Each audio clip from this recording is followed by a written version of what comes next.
To keep our viewers in tune on what's happening in the world around them, we have been covering all of the leadership changes and elections that have happened around the world.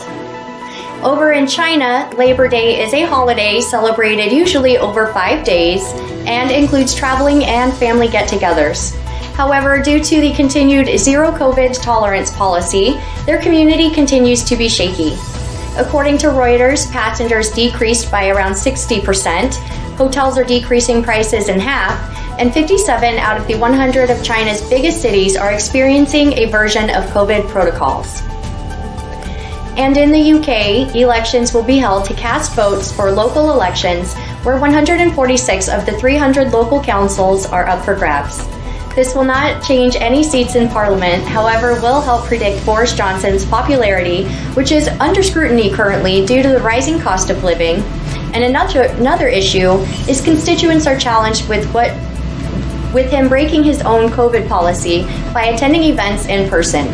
This is also the only known instance of a British Prime Minister breaking the law, so we will see how this plays out.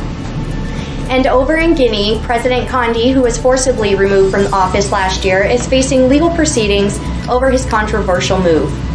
Condi decided he should alter their constitution, allowing him to run for a third term, and voters approved the measure.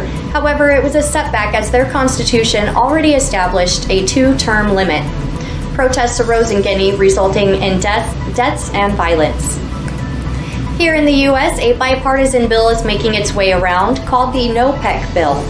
Now that might sound familiar because we have been talking about OPEC, which is a group of 13 countries who make up a large portion of major oil exporting players and regulates the supply of oil on the world market. The effect of the bill would allow the U.S. Attorney General to sue OPEC or its current members in the federal court.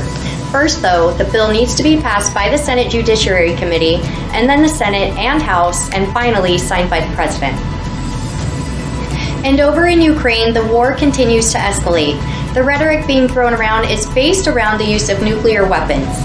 Moscow's ambassador in Washington, Anatoly Antonov, stated, "The current generation of NATO politicians clearly does not take the nuclear threat seriously."